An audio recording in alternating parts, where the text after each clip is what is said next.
வணக்கம். ஒரு புகைப்படத்தை சமூக வலைதளங்கள்ல பார்த்தேன். பார்த்த மாத்திரத்துல இதெல்லாம் உண்மையா இருக்க வாய்ப்பு இல்லை, இது போலி தான் அப்படின்னு தள்ளி விட்டுட்டேன். ஆனா சில மணி நேரங்கள் கழிச்சு அதே புகைப்படமும் அது தொடர்புடைய ஒரு காணொளியும் தொலைக்காட்சிகளை வந்துச்சு. இது உண்மையாடா அப்படின்னு பார்த்து பெரிய அதிர்ச்சி. அது என்னன்னா, திமுகவோட வாக்குச்சாவடி முகவர் கூட்டம்.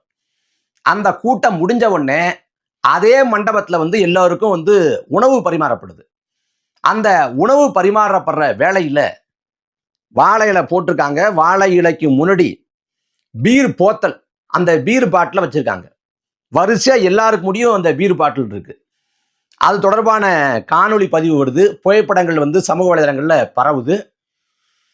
நம்ம என்ன சொல்றது, நான் தொடக்கத்துல பார்த்துட்டு இது உண்மையா இருக்க வாய்ப்பு இல்லை அப்படின்னு கடந்து போயிட்டேன் உண்மையாவே. ஆனா திரும்ப தான் தெரியுது இது உண்மை அப்படின்னு. திமுக எந்த எல்லைக்கு போயிட்டாங்க பாருங்க. நாம கூட திமுக பழைய மாதிரி இல்லை, கொஞ்சம் திருந்திருப்பாங்க அப்படின்னு நினைச்சோம்.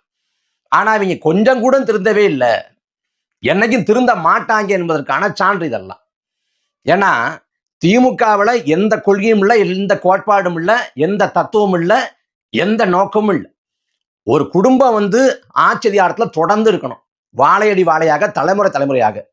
அதுக்கு எல்லா வேஷமும் போடுவாங்க. திராவிட மாடல்ங்கிறது, சமூக நீதிங்கிறது, பெண்ணியம்ங்கிறது, கண்ணியம்ங்கிறது, மக்கள் நலன்கிறது, என்ன வேணாலும் பேசுவாங்க. ஆனா எல்லா அயோக்கியத்தனங்களையும், முள்ளமாரித்தனத்தையும், முடிச்சவைத்தனத்தையும், ஊரடிச்சு உலையில போடுற அந்த கேடுகட்ட செயலையும் திமுக தான் பண்ணும். இந்த காட்சியை தமிழ்நாட்டில் பார்க்குறவங்க, நம்ம மதுவுக்கு எதிராக பேசி கொண்டிருக்கிற வேளையில ஒரு கட்சியோட நிகழ்வுல அந்த கூட்டம் முடிஞ்ச உடனே எல்லாருக்கும் சர்வ சாதாரணமா கூச்ச உணர்வு இல்லாம பரிமாறப்படுதுன்னா இந்த சமூகம் எதை நோக்கி போகுது? ஐயா ஸ்டாலின் சொல்றாங்க, என்ன சொல்றாங்க? போதையின் பாதையில போகாதீங்க. நாம எந்த பக்கம் போனாலும் டாஸ்மாக் கடை இருக்குது. ஆனா ஐயா சொல்றாங்க, போதையின் பாதையில போகாதீங்க, காட்டுக்குள்ள போங்க.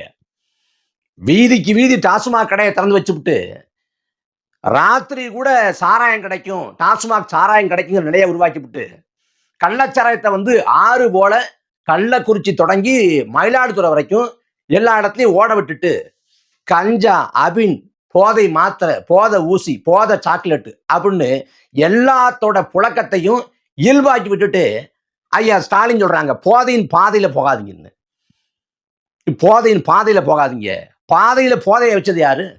போதையின் பாதையில போகாதன்னா அப்ப போதையின் பாதையில போகாதீங்கன்னு ஐயா ஸ்டாலின் வியாக்கியான பாடம் எடுக்கிறாங்க தமிழ்நாட்டை சேர்ந்த இளைஞர்களுக்கும், மாணவர்களுக்கும், பொதுமக்களுக்கும். ஆனா அந்த கட்சியோட கூட்டத்திலேயே உணவோடு சேர்த்து மதுவும் பரிமாறப்படுது. முதல்ல இந்த உணவோடு சேர்த்து அந்த இடத்துல மது அந்த மண்டபத்துல பரிமாறப்பட்டதே பெரிய குற்றம். அதுக்கு நடவடிக்கை எடுத்துக்கணும், சட்டபூர்வமான நடவடிக்கை. அப்புறம் இது போன்ற கேடுகட்ட வேலை செஞ்சதுக்காக அந்த வசந்தம் கார்த்திகேயன் ஒரு சட்டமன்ற உறுப்பினர், அவர் தான் அந்த நிகழ்வுக்கு ஏற்பாடு பண்றது. அதாவது கள்ளக்குறிச்சி தெற்கு மாவட்டம் ரிஸ்வந்தியம் சட்டமன்ற தொகுதிக்கு உட்பட்ட இடத்துல தான் சந்தைப்பேட்டைங்கிற இடத்துல தான் அந்த வாக்குச்சாவடி முகர் கூட்டம் நடக்குது. அந்த கூட்டத்தோட சிறப்பு அழைப்பாளர் யாருன்னு கேட்டீங்கன்னா வசந்தம் கார்த்திகேயன் தான். அவர் தான் ஏற்பாடு பண்றார். அந்த வசந்தம் கார்த்திகேயனுக்கும் மதுவுக்கும் ஒரு நெருங்கிய தொடர்பு இருக்குது. இப்ப முதல் முறையாக தமிழ்நாட்டில் இதுவரைக்கும் நடக்காத ஒரு சம்பவமாக வாக்குச்சாவடி முகர் கூட்டத்துல கூலிங் பீரை வச்சார்ல யாரு? நம்ம வசந்தம் கார்த்திகேயங்கிற ரிஸ்வந்தியம் சட்டமன்ற உறுப்பினர், திமுகவை சேர்ந்தவர். இதே வசந்தம் கார்த்திகேயன் தான் கள்ளக்குறிச்சியில 69 பேர் செத்து போனப்ப அதில் தொடர்புடையவராக குற்றம் சாட்டப்பட்டார். கள்ளக்குறிச்சியில கள்ளச்சாராயம் காய்ச்சினா அப்படின்னா திடீர்னு ஒரு நாள் மாலை பொழுதுல கிளம்பி போய் கள்ளச்சாராயம் காய்ச்சுவதற்கான பொருளை வாங்கியாந்து அவன் விடிய விடிய உட்காந்து காய்ச்சி விடிய காலம் எல்லாருக்கும் வித்து காலையை குடிச்சிட்டு மாலையில செத்து போகல. தொடர்ச்சியா பல மாதங்களாக, ஆண்டு கணக்கில் அங்க இருக்கக்கூடிய கல்வராய மலையில வச்சு காய்ச்சிட்டு இருந்திருக்கேன். இது அங்க இருக்கக்கூடிய எல்லாருக்கும் தெரியும். குறிப்பா ஆளுங்கட்சியோட நிர்வாகிகள், பிரமுகர்கள், சட்டமன்ற உறுப்பினர்கள், பாராளுமன்ற உறுப்பினர்கள் எல்லாருக்கும் தெரியும். இதுல அந்த கல்வராய மலையில கள்ளச்சாராயம் காய்ச்சிறப்ப யாராவது ஒருவர் பிடிபட்டா, காவல்துறை பிடிச்சா அவர் நம்மாலதான்ப்பா விற்று அப்படின்னு சொல்லி பரிந்துரை பண்றது யாருன்னு கேட்டா இந்த ரிஷிவந்தியன் சட்டமன்ற உறுப்பினர் வசந்தம் கார்த்திகேயன். அன்னைக்கே அவர் பேர் அடிபட்டுச்சு. இந்த கள்ளக்குறிச்சி கள்ளச்சாராய விவகாரத்துல கண்ணுக்குட்டி போன்ற கள்ளச்சாராய வியாபாரிகளுக்கும் வசந்தம் கார்த்திகேயனுக்கு தொடர்பு இருக்கு அப்படின்னு பேர் அடிபட்டுச்சு. இப்ப பார்த்தா அவரோட நிகழ்விலேயே மது விருந்து, மதுவோடு சேர்த்து விருந்து. இது கேவலம் இல்லையா? கொஞ்சம் கூட வெக்கமா இருக்காதா? திமுக தலைமை இதுவரைக்கும் நாம் பேசி கொண்டிருக்கிற இந்த தருணம் வரைக்கும் எந்த நடவடிக்கையும் எடுக்கல. அதுல யாரையும் சட்டபூர்வமா வழக்கு போடவோ எதையும் செய்யல. இதே திமுக ஆட்சியில எத்தனை பேருக்கு நினைவுக்குன்னு தெரியல. திமுக ஆட்சியில திருமண மண்டபங்கள்ல நீங்க சாராயம் அருந்தலாம், மது அருந்தலாம், அப்புறம் விளையாட்டு கூடங்கள்ல மது அருந்தலாம் அப்படின்னு ஒரு அரசாணை போட்டாங்க. கடும் எதிர்ப்பு வந்த பிறகு அதை பின்வாங்கினாங்க. விளையாட்டு கூடங்கள்லையும் திருமண மண்டபங்கள்லையும் மது அருந்தலாம்னு கொண்டு வர்றாங்க. எப்படிப்பட்ட ஆச்சரியம் பாருங்க. விளையாட்டு கூடத்துல ஒருத்தன் மது அருந்தலான்னா அவன் எப்படி விளையாடுவான்? எப்படி ஆரோக்கியம் இருக்கும் உடம்புல? எப்படி பயிற்சி மேற்கொள்வான்? திருமண மண்டபத்துல அங்க ஒருத்தன் மது அருந்துறாங்க அப்படின்னா அங்க எப்படி எல்லாரும் அமைதியா இருக்க முடியும்? எவனாவது ஒருத்தன் தகராறு பண்ணுவான், அங்க சலசலப்பாகும், வாய் தகராறா மாறும், அது கைகலப்பா மாறும், அது சட்ட ஒழுங்கு சிக்கலாக மாறும். அப்ப கடந்த காலத்துல அதிமுகவோட ஆட்சி காலத்துல மதுபான கடை திறக்கப்பட்டிருந்த போது இதே திமுக மதுபான கடையை மூடம் சொல்லி போராடியது. குறிப்பா அம்மையார் கனிமொழி மகளிர் அணி சார்பாக தமிழ்நாடு முழுக்க போராட்டம். இந்தியாவிலே இளம் விதவைகளை கொண்ட மாநிலம் தமிழ்நாடு தான். இங்கதான் அதிகப்படியான இளம் விதவைகள் உருவாகிறாங்க. அது காரணம் மது. இங்க மது ஆறா ஓடுது. இந்த மதுவை தடுக்கணும், மது அரக்கனை கொல்லணும் அப்படின்னு பேசினாங்க. அதை தொடர்ச்சியா பேசி வந்தாங்க. கொரோனா காலத்துல மதுபான கடை திறக்கப்பட்ட போது கொரோனா காலத்துல மதுபான கடையை 2 மாசம் 3 மாசம் வரைக்கும் மூடி வச்சிருக்காங்க. அப்புறம் எடப்பாடி பழனிசாமி திறந்து விட்ட உடனே மதுபான கடையை திறக்கக்கூடாதுன்னு சொல்லிட்டு வீட்டு வாசல்ல கருப்பு கொடி ஏந்தி கருப்புடை தரித்து குடும்பத்தோடு போராட்டம் நடத்திய பெருந்தகை ஐயா ஸ்டாலின் அவர்கள்.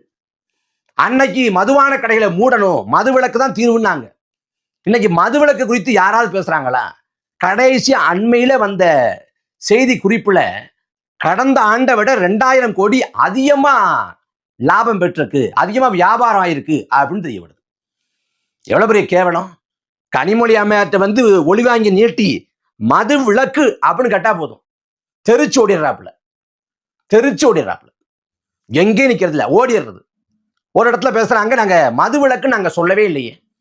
மது விலக்கு 2016 சொன்னோம், 2021 சொல்லவே இல்லையேன்னு கனிமொழி சொல்றாங்க.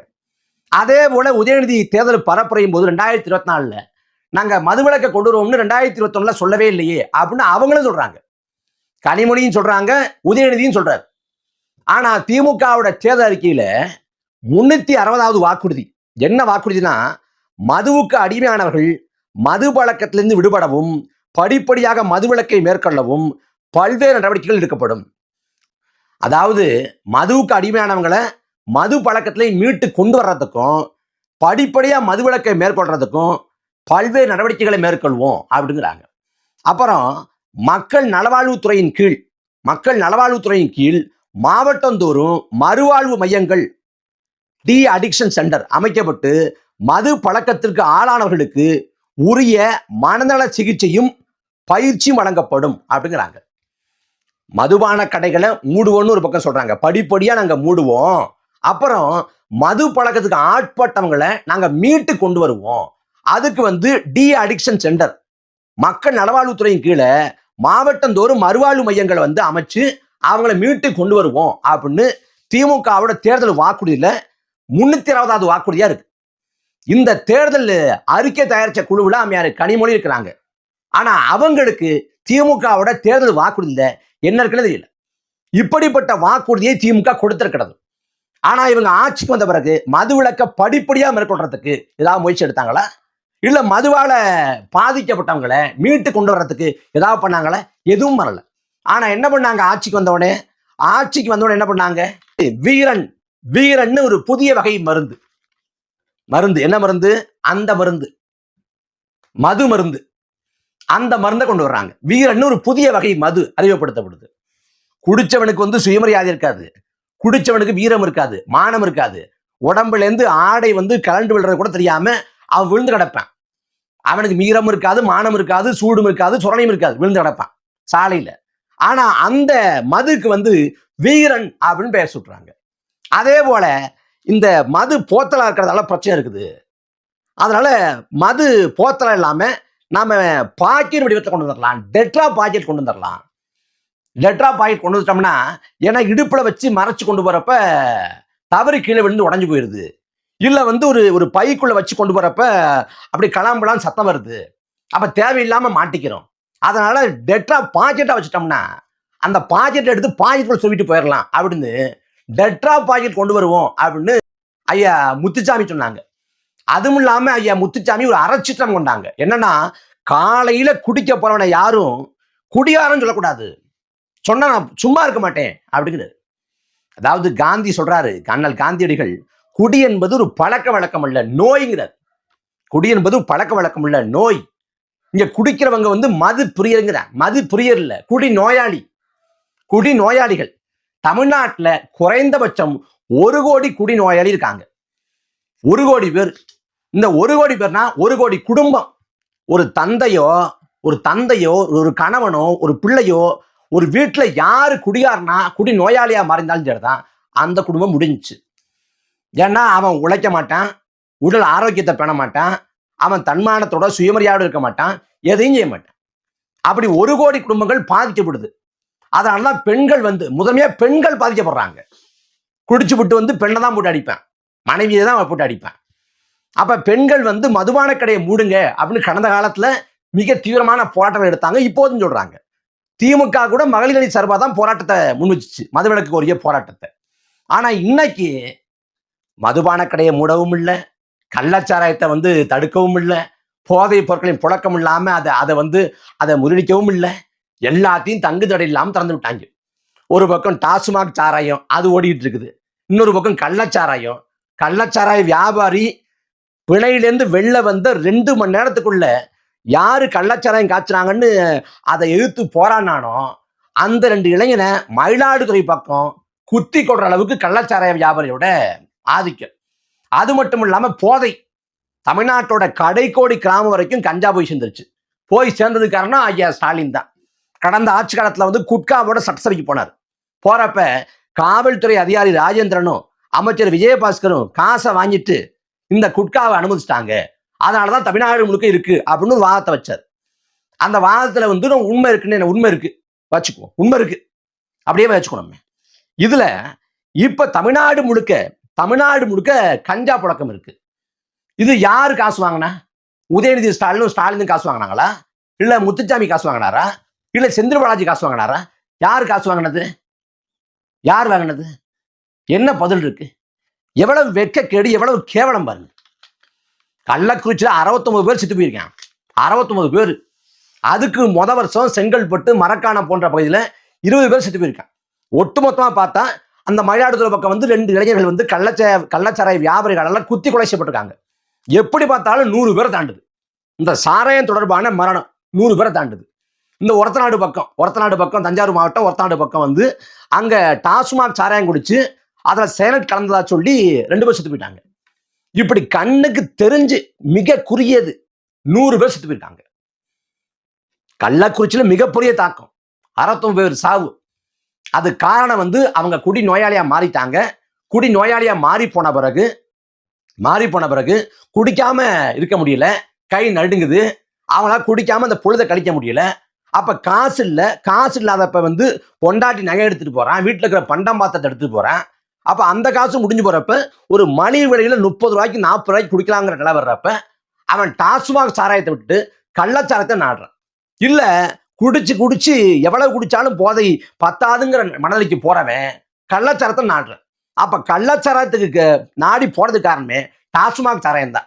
டாஸ்மாக் சாராயத்தின் மூலமாக குடி நோயாளியா மாறி போன ஒருத்தன் கள்ளச்சாரத்தை நோக்கி போறேன். அதன் விளைவாக 69 உயிர் போயிடுச்சு கள்ளக்குறிச்சியில.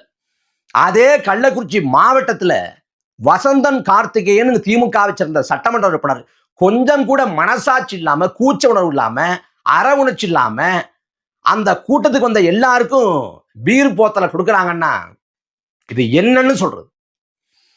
என்ன கூத்துனா, இதெல்லாம் அதிமுக ஆட்சி நடந்ததுதான் குதிச்சிருப்பாங்க வானத்துக்கும் பூமிக்கும். நடந்தது திமுக ஆட்சிக்கு இருந்தால இதை செய்தியோட எடுத்துட்டாங்க, செய்தி ஆட்சி எடுத்துட்டாங்க. அதை அடுத்த கட்டமா விவாதம்ங்கிற இடத்துக்கு கொண்டு போகல, அது கண்டனம்ங்கிற இடத்துக்கு போகல. திமுக மூடிக்கிட்டு இருக்கான்னா எல்லாம் அயோக்கியத்தனம் பண்ணுவான், அவன் மூடிக்கிட்டு தான் இருப்பான். ஆனா இந்த முற்போக்காளர்கள், பெரியாரியவாதிகள், பெண்ணியவாதிகள், பத்திரிகையாளர்கள், நடுநிலை பத்திரிகையாளர்கள் இவங்கெல்லாம் எனக்கு போனாங்க. ஏன் வாய் திறக்கல? ஏன்னா திமுகவுக்கு ஒண்ணுன்னா வரைஞ்சு கட்டிட்டு வருவாங்க. ஆனா திமுக ஒண்ணு பண்ணிடுச்சுன்னா மூடிட்டு உட்கார்ந்துருப்பாங்க. அப்ப இந்த அயோக்கியத்தனங்களை திமுக செய்கிறது. இந்த அயோக்கியத்தனங்களை இந்த நடுநிலை, நாங்க நேர்மையை பேசுறோம், உண்மையை பேசுறோம், அறம் சார்ந்து பேசுறோம் சொல்லக்கூடிய இந்த ஊடகங்களும் பத்திரிகையாளர்களும் கண்டிக்காது கள்ள மனத்தோடு கடந்து போறாங்க. நாளைக்கு திமுக குற்றவாளி குண்டுல ஏறுறப்ப அவங்களோட சேர்ந்து இந்த நடுநிலையாளர்கிற போர்வில் இருக்கக்கூடிய இந்த அயோக்கியர்களும் சேர்ந்தே ஏற்றப்படுவாங்க.